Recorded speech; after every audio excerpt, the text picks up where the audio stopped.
Ladies and gentlemen, Newcastle United are off to Wembley. They've beaten Arsenal 4-0 over 2 legs in the League Cup and have secured their spot to go down to the final next month. I am Andrew Musgrove. He is Aaron Stokes. It might be 20 past 11 and just a couple of hours after Newcastle United secured their place, but we are here to bring you some reaction. And it's fair to say, Tyneside is buzzing.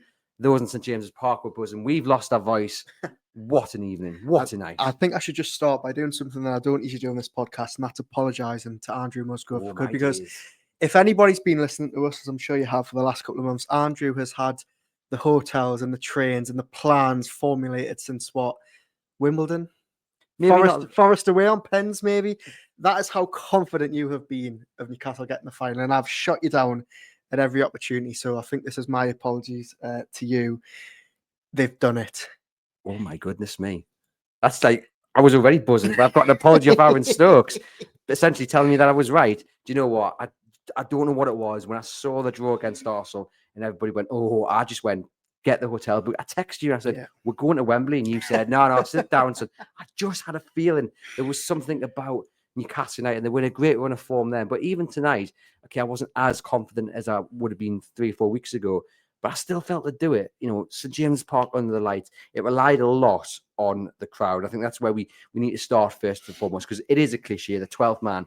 But I do not think you can underestimate how important it was to get those 15, 20 minutes before kickoff, to get the saxophone player on, to get that atmosphere just set right, and to make it a cauldron that Arsenal walked on and went, we don't fancy it here. And it worked, because right from the word go, you could just tell Newcastle wanted a little bit more. Okay, they didn't maybe have control of it in the opening 5-10 minutes, but you know, the crowd was so important very early on. Well, you've just said there 15, 20 minutes. I can actually go one better, because I've got written down here in my notes from the game. An hour and 5 minutes before kickoff, a female member of the Arsenal media team walked past me. She just came from outside into the media entrance, and I heard her say to our friend, "It's so loud out there, I've just had to shout for the last 5 minutes."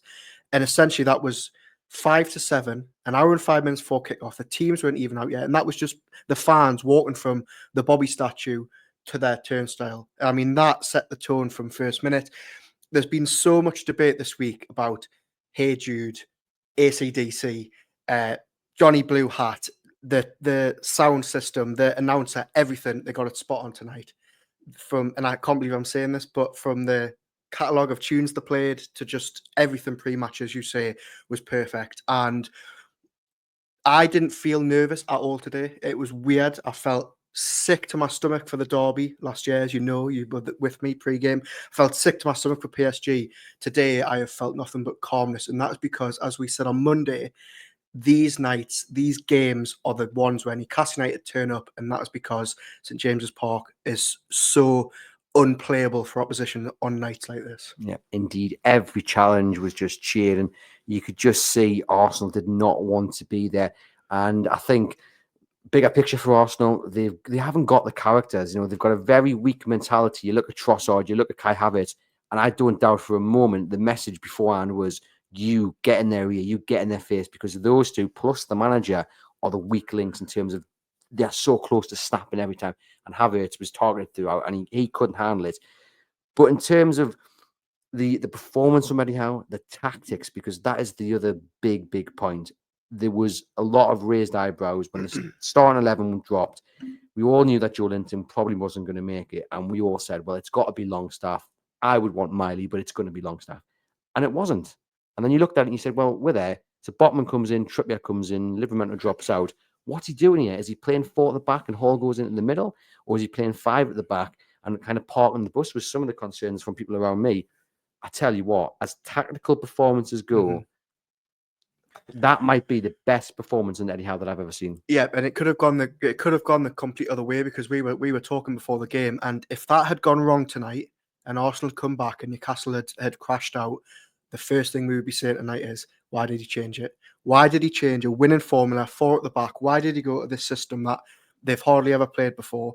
And instead, it has worked wonders. As you say, I've literally just ran out of Eddie Howe's press conference 10 minutes ago to get here, and one of the first questions he was asked was, it was a risk, it was a gamble that you took, but it's paid off. And he said, no Joe Linton, as you've mentioned, big big reason for doing it. He wanted height on the pitch because, as we know, Arsenal set piece merchants. They're so good at them. And it worked. I mean, Fabian Schär marked Declan Rice out the game. He had an absolute stinker. The England midfielder, I thought he was terrible. As you say, Havertz, Trossard, their mentality just awful. I mean, you would not think, if you were someone who'd never watched football before, didn't know about the two teams, that Arsenal were the ones with the players who have played hundreds of Champions League games and done everything they want to do in football in major tournaments. And Newcastle, with little old Dan Burn and Lewis Hall and all these players that, maybe haven't had those experiences in their career, have really made them look foolish tonight. It was so interesting the first kind of 5-10 minutes just to see how they would set up, because even as the first whistle was blown, I was still thinking, what is he going to do here? And then it obviously went to that kind of 5. But what was so interesting, I might even call it revolutionary, because I've never seen it done before. I've certainly not seen Eddie Howe do it. Was every time Arsenal had the ball, especially from the keeper, and they were knocking it long, you saw one of either Botman, Schär, Hall did it as well, dropping into that midfield and essentially tidying up or winning the first header. And that was absolute genius, because Arsenal just didn't know how to handle it. The ball was won, it would be knocked down to Tonali and Bruno, and off they go. Total surprise, as you say, a total gamble, because to try a brand new system in a game of this magnitude, where your season rests on it, without the most physical player you've got in Joe Linton, that is a huge gamble. But fair play to Eddie Howe, homework done, players drilled. Oh, what a performance. Well, Eddie Howe, I just want to pick up on one point you made there, because you say it's a brand new system, and to a lot of us, it is. We think, I mean, we were trying to work out pre-match when was the last time Eddie Howe had started with 5.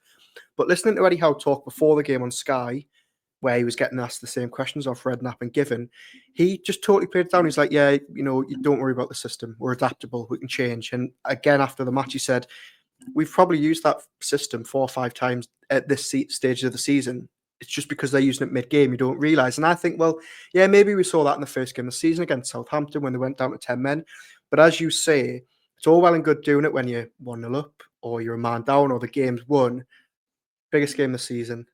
It has to work. It has to pay off, or you are in the firing line, and thankfully it has. I mean, again, one thing you said before, I don't know if you said it on or off air, performance-wise, it has to be up there as one of the best under Eddie Howe. If not, do we call it the best? I don't know. I'm going it's to. up there. I mean, PSG was brilliant, but I genuinely think technically that is the best game under Eddie Howe. And there's been other performances where he's absolutely worked out the opposition manager. But for me, tonight, that was brilliant. And yes, he has played 5 at the back before. But for me, and people can correct me in the comments and correct me on social media, what I've never seen before is one of those defenders dropping into the middle and winning the ball that way. Usually what happens, and we see it maybe against Man City earlier this season, Joe Linton would be the one to drop back into a bit of a hybrid role. And that's where the 5 comes from. But this was totally different. And you've just got to applaud the hard work of the staff, of the players, because goodness me, they haven't had that much time to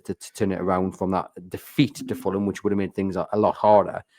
Obviously, knowing that Arsenal are on a great run of form, having thumped Man City, everyone outside of Newcastle is expecting Arsenal to rock up and win. Without, like we say, the main man in the middle, Joe Linton, players clearly fatigued against Fulham, and they found the extra power to go. Yeah. And wow, I would love to have just been in the training sessions all this week just to see what they've been doing, because he's just I can't even find the words. Yeah, Brilliant. No, it's brilliant. And I think towards the back end of the first half, I looked at the stats, and despite Newcastle being 1-0 up, Arsenal had close to 75% of the ball. Didn't feel that way, though. Did not feel that way, and that was because whenever that Arsenal attack faltered, Newcastle were on them, clinical on the counter. Anthony Gordon, by the way, I know he got his goal, but he might not get the plaudits he deserved. I thought he was brilliant with or without the ball. Alexander Isak is just unplayable. There's a great line in Lee Ryder's player ratings where he says Alexander Isak, Arsenal can't sign him and they can't play against him because he just runs them riot. And he did the same again. It's one of those games, and we do this sometimes, don't we, where we could probably go through every single player in the team. I mean, for me, Sven Botman was probably man of the match. I thought he was brilliant. I'm going to stop you there. Are you ready, ladies and gents? You thought I'd probably never, ever say this. You know what's coming?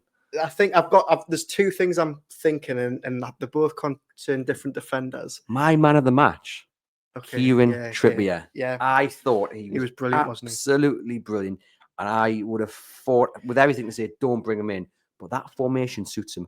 Yeah. When he has to play as a 5, he's absolutely brilliant because the lack of pace doesn't really matter that much, and he can control and he can organise, he can do what he's good at.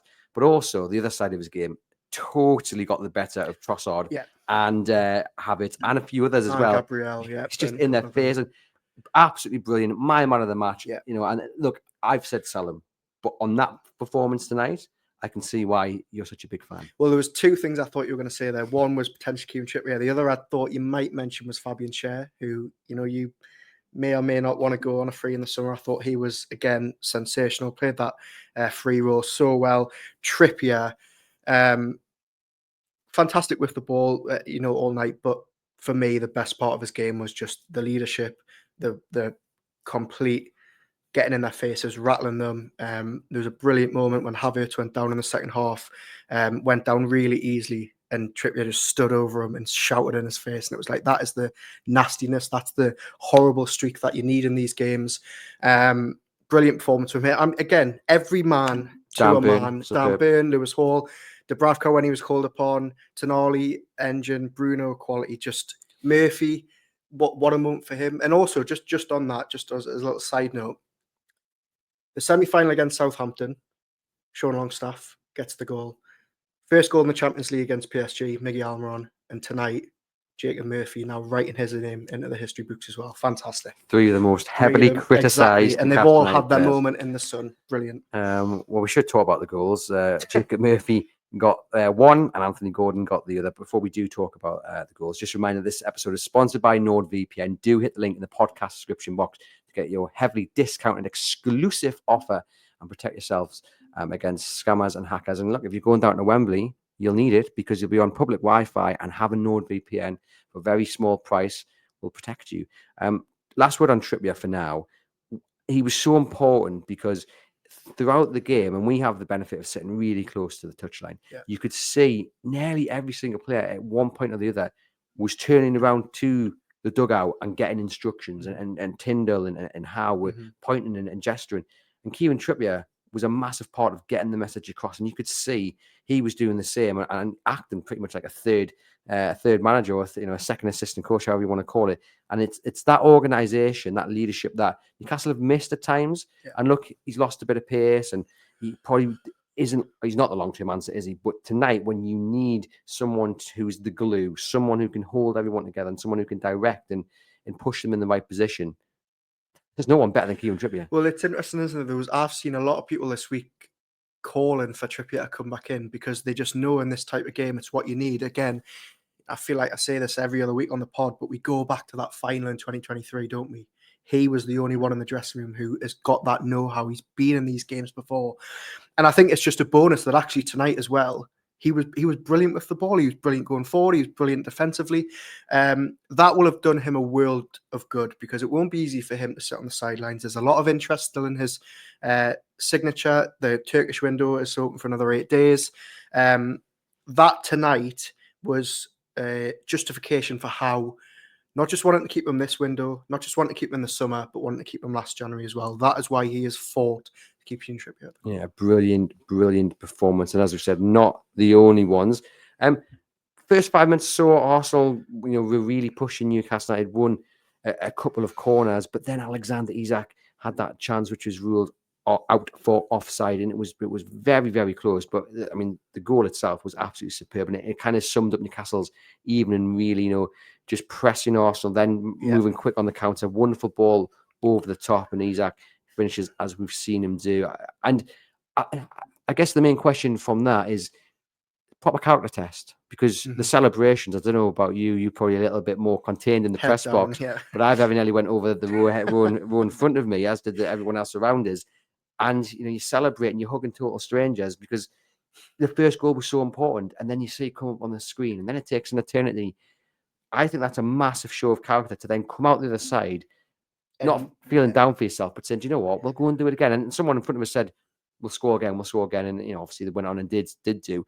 But a big test to come through that. Yeah, it's been the obvious cliche all week, hasn't it? The first goal is key, which it was, because as you say, Arsenal flew out the traps. They had a free kick within a minute. They had a corner within the second minute, and you thought, okay, Newcastle need to get a grips here. And as you say, it would have been so easy for that goal to be ruled out and for Arsenal to get their second wind and come back.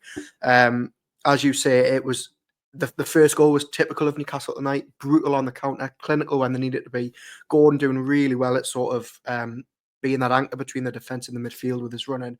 And I mean, if Arsenal wanted to sign Alexander Isak before, what are they thinking now? Because he's just, you run out of words from, don't you? And I think I've just had a conversation with a mate of mine who works for Arsenal. He was commenting on the game tonight for Arsenal TV, and he says, I'm going to get the message up just so I do it justice, but he's messaged me specifically about Isak and said, how comfortable, what a player Alexander Isak is, they could not get near him. And they couldn't. Yeah.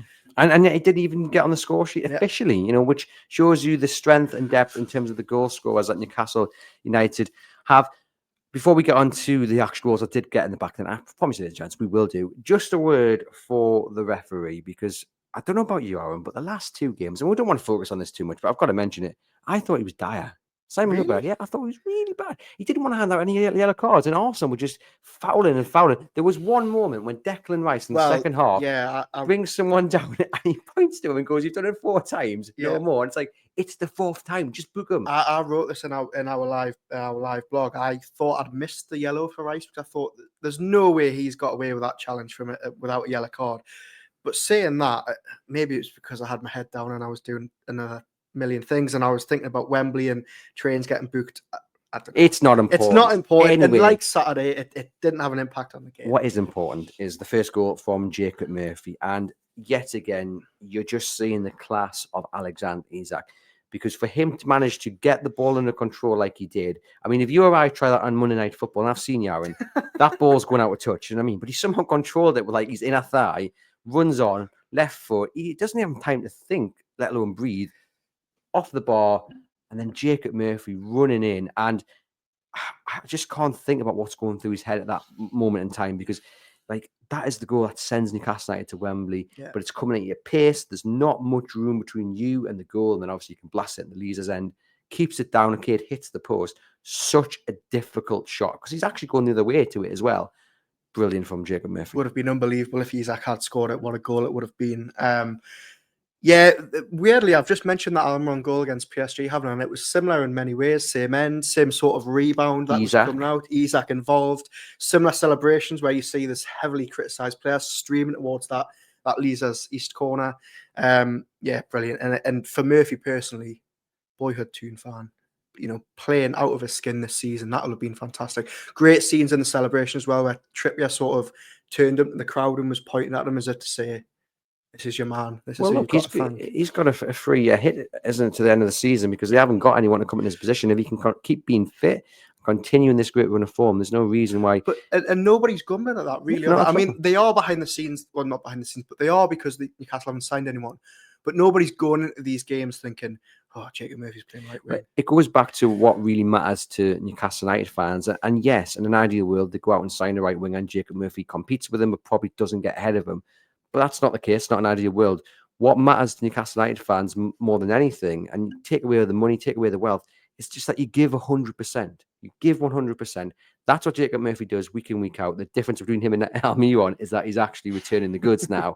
And long may it continue. And him and Gordon were just superb defensively. You've praised Gordon there. I think also we need to praise Murphy, because without them two buying into the game plan and not just dropping deep in kind of a wing back role, but also filling the centre alongside Bruno and Tonali, the game plan would not have worked. I mean, they're just perfect Eddie Howe wingers, aren't they? Because they will do the nitty gritty and the dirty and the nasty stuff without the ball. But also, as you say, Jacob Murphy's just found this fantastic purple patch where he's actually now proven lethal, whether he's assisting Alexander Isak or scoring himself. Gordon, I thought, was fantastic. My only criticism was that why he tried to shoot from 40 yards when he'd nicked the ball off Saliba. But apart from that, I thought it was only a faultless game from him. Obviously, Gordon gets that all-important second goal, which came from Newcastle United really pressing out.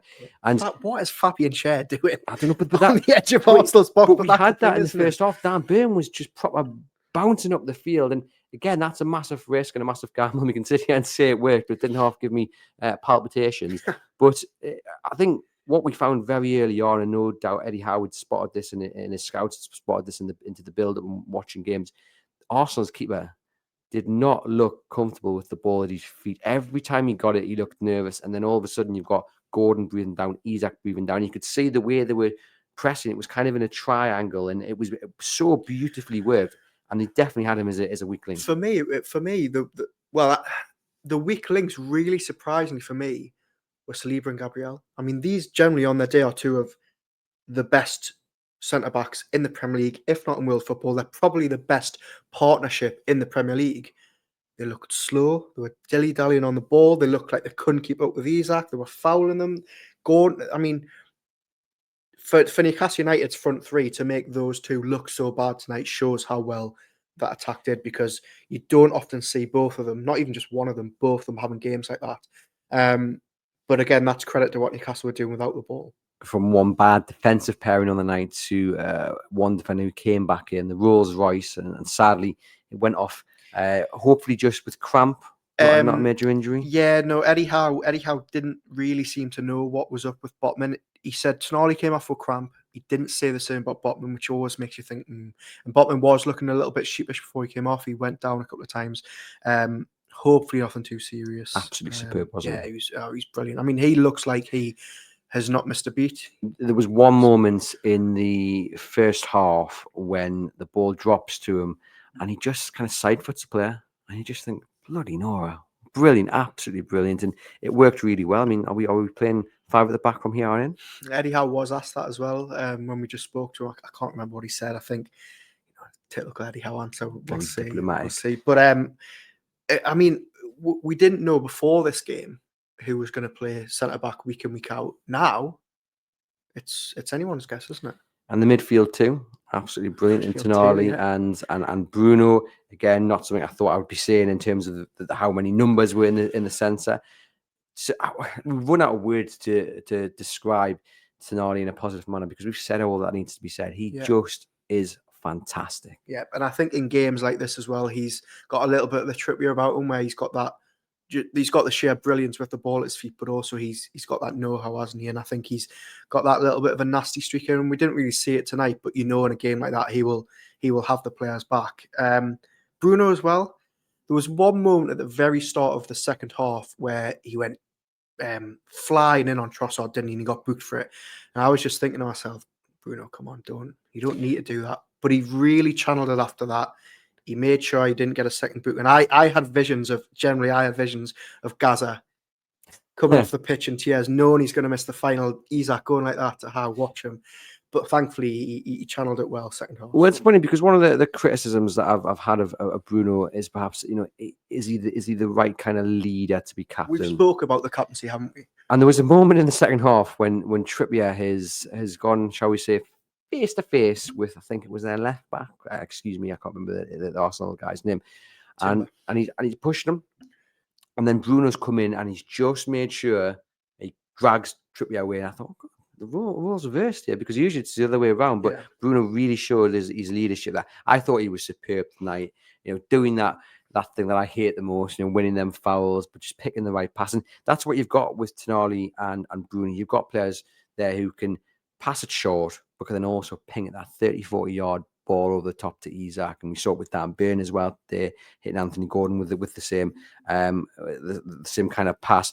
But yeah, those two together, brilliant tonight. Really, really good. Really good. Both good. And as you say, in the midfield, that we didn't really know how it was going to work. The question is now, what does he... I know we're obviously talking about tonight in Wembley, but just looking at the future, maybe not Birmingham this weekend because you probably make the changes. But after that, he said tonight Joe Linton is probably going to be out for a couple of weeks, not months, but they think it's serious enough that he's going to miss a couple of Premier League games. Is that Eddie Howe weeks or actual weeks? It does seem like he's going to be maybe touch and go. I dare I say for the final, knowing Eddie Howe. But what does he do? I mean, does he go five at the back now in the league? I mean, I doubt he will. But then the question is, I mean, everybody, us here at the Chronicle, fans, everybody thought it was going to be one of Willock, Miley and Longstaff, and it wasn't. So what does he do going forward? I think with that, and this is where keeping Lloyd Kelly might come into it, I think it would be easier to play five at the back if you had Lloyd Kelly. And what you have is Emil Kraft, who came on and did a good job tonight, but you're waiting on Jamal Lascelles to come back.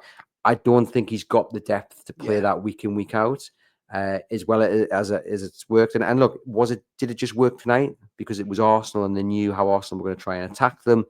Will it work against other sides? City away next in the league. If you're going to do it anywhere, you're probably going to do it at a team game like that. It will be very interesting to see, whether he does do it again with Joelinton being out. Yeah, fantastic. And obviously, I don't know about you, but it feels different this time. I shed a tear at full time. I did. I wiped away. I did. Okay. I did. And then I just thought, you know what? We've done exactly what I thought they would do.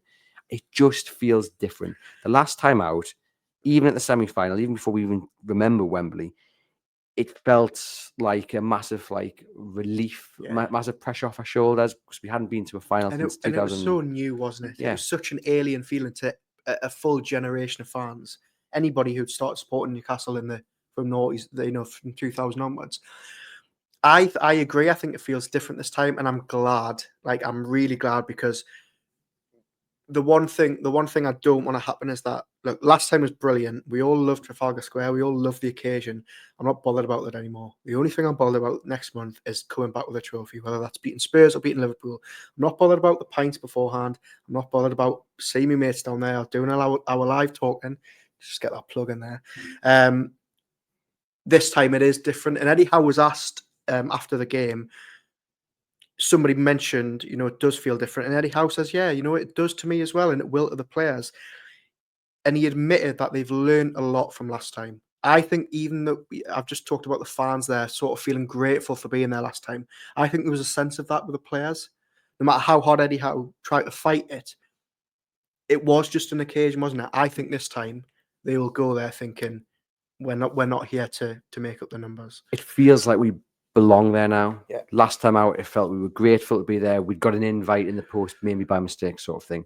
But look at the teams Newcastle have beaten to get to the final. They haven't fluked their way. They haven't played all that easy teams in a Wimbledon aside. And even that was a test. Last time they had an easy run, didn't they? They had pretty much. This time they've beaten Forest, Arsenal, Chelsea. Brentford. So they've earned it, and it does feel different. It feels different, kind of in my gut. You know what I mean? It just feels right. Yeah.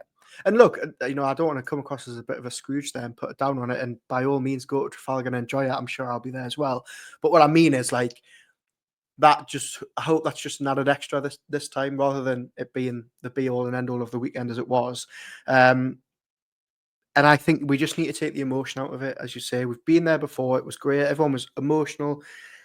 And Eddie Howe said tonight, last time around, the final felt like a really long day. And I think what he means by that is the players were probably overawed by the occasion. They were tired by, just the fact they were in a final. This time around, I think Eddie Howe will have them laser focused on winning it. Yeah, fingers crossed. Eddie Howe told Sky Sports after the game, it was a great night for us. It was a tough game, but tactically we were good. The intention was to be aggressive. And sometimes when you do that, it doesn't always work. Today it did. I thought it helped to solidify our plan. We had to retreat at times, but we were always in the game. The work on the game plan started on Monday, which is quick. The Champions League last year helped us to work on those 2-day turnarounds. We do tweak things depending on the opposition. We felt we needed more height in the team. We wanted solidity at the back, and we had to change in order to win the game. The players followed the instruction to the letter. They deserve credit. Fabian had big distances to cover in his job, tracking Declan Rice, whether he dropped low or went wide or went central. And at times, he went right across the pitch. He's a good athlete and very capable of doing it. Big praise there for Fabian Schär. But yeah, you could see that aggressive nature right from the off, couldn't you? Yeah, from minute one. And as you say, Arsenal started really well, and Newcastle just didn't let them get a hold of the game, didn't let them get a foothold. And yeah, from minute one, just perfect. Yeah, and absolute masterclass. Let's not hide away from the fact Arsenal are a very good side. Newcastle have made light work of them in this two-legged semi-final, but they are a good side. And Newcastle United, I think, maybe frustratingly in some ways, they've shown once again they can take on the big boys and they can handle it, and they should be part of the big boy club. Want of a better phrase. Yeah, it sort of makes you think about games like Fulham just a couple of days ago, and think, why can't this Newcastle always show up? Obviously, it's never that easy, but in terms of how you handle a two-legged tie, Newcastle have just set the bench, haven't they? They set the bar for it. Everybody spoke about, going down to the Emirates, keeping it tight, taking a draw away. you know what, I'll take a 1-0 defeat. Eddie Howe goes and puts 4 past them without reply. And tonight, I mean, we'll have all heard the taunts and the chants. If you weren't at the game and you had the volume off on Sky, you know, what was it, Mikel Arteta, you can't blame the ball. It must be the ball. Obviously, in relation to Mikel Arteta's comments about the Carabao Cup mitre balls being different to Premier League balls, whatever. Tonight, Mikel Arteta came and spoke to us, and there was nothing but, you know, there was no excuses, there was no tears, there was no meltdowns, there was no whinging. There were some very short, blunt answers when he was asked about Newcastle and how tough they are to play. But on the whole, he held his hands up and said, we've been, you know, really well beaten across 2 legs against a really, really tough side. You certainly have been. Who do you want in the final? I would absolutely love it to be Spurs, but I think it will be Liverpool. You? Do you know what? I want Spurs because I think that'll be the best chance of winning. Game, surely. But obviously, beating Liverpool would be something special. But I think it unfortunately will be Liverpool. Although we've shown tonight, Newcastle have shown tonight that actually having a lead like that isn't easy for the opposition to claw back. I was speaking to someone at the game, Ray, who from Ray Fire Services. He was in one of the boxes, and I was speaking to him, and he said, I'd give him a shout out, but he also said secretly he wants Liverpool because to beat Liverpool would be just wonderful. Well, I've seen somebody on the other side of the argument saying how devastating would it be if we got Spurs and end up losing, which it would be. And you always wins a title in a second season. He likes to tell it. Exactly. No, but look, I think Newcastle United go into that game. People will fear Liverpool or Spurs. They will know that Newcastle United are not to be messed with, not to be underestimated.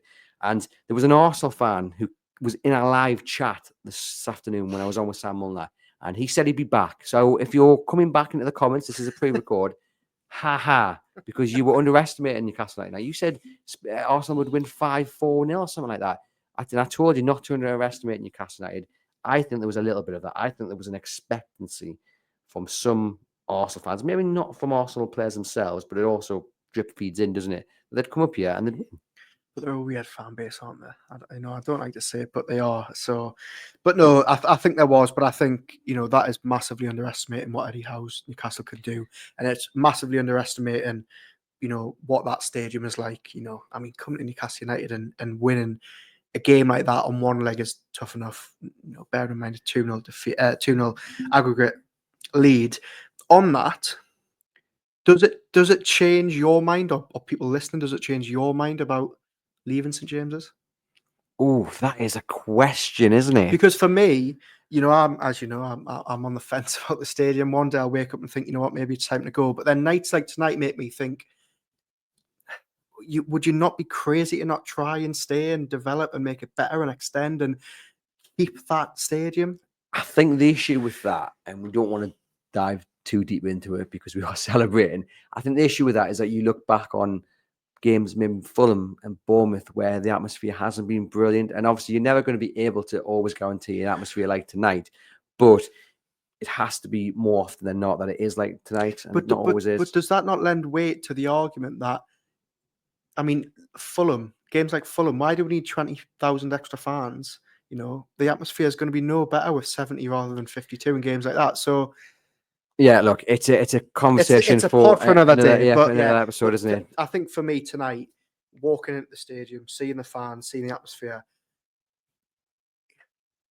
that stadium just produces so many special nights. And look, it's the fans, I know that, and it's not just where you are, but you know, I think a lot of people will be thinking, why would we leave this? And I know the reasons, revenue, blah, blah, blah. The fans were superb tonight. And we've said that right at the start of the show. They were absolutely brilliant and they did themselves justice. And everyone pulling in the same direction, from players to managers to fans. It was a fantastic spectacle. And the one thing I want to finish on is just Eddie Howe's emotion at the end. I don't know if you spotted him when the final whistle went, but he kind of broke cover. He's usually very, very kind of down the middle, doesn't reveal too much, but I saw him hug his coaching staff. I don't think it was Jason Tinn, it was someone else, and there was a proper gleaming smile. He got a big hug, as he always does when they went off Graham Jones, who always sees him out on the lap. Was Graham Jones.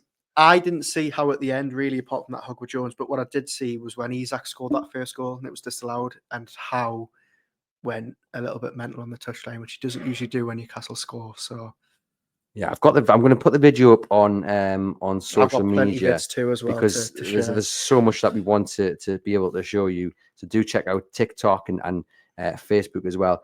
Bruno's reaction at the end as well. Like, Yeah. I mean, he is a madman. Yeah, he loves the club. doesn't Loves he? it, kissing his badge Yeah. and doing the kind of the raw. Absolutely fantastic. So there we have it. We will await the game tomorrow between, or the game today by the time this goes out, between Liverpool and Tottenham. What a fantastic night. Please do look out for a link to a special live event that me and Aaron will be hosting down in London on the Saturday before the Sunday final. We'll have a couple of special guests there as well. So look out for that link. It's going to be a very, very special afternoon. A couple of years ago, Aaron, we finished this episode by singing. Shall we do it again? Did we finish it or did we not? Did we not start it? No, I went back and I We checked. finished it. I Okay, checked. yeah, go on then. So instead of saying goodbye, But then I want it just to be clear. Oh, go After on. this singing, that's it. We get rid of all the emotion. We're there to win. We're not there to get the win. cold-hearted. Okay. Are you ready? Yeah. Tell me, ma, I won't be home for tea. We're Going to Wembley. Tell me, ma. And if that hadn't made people turn off before that certainly will. Fantastic. Well, thank you very much for tuning in. And just actually, I'm gonna make an apology because it is my brother-in-law's to be stag do that weekend, and I told him, yeah, I'll have to book everything refundable because I don't think I'm going to be able to make it. And this was 3 months ago. Oof. That shows you how That's the confident I was, ladies and confidence, gents. I know. I'm not really sorry. I mean, I'm sure it'll be a lovely weekend, but we're off to Wembley. Thank you very much for tuning in, and we'll catch you guys next time.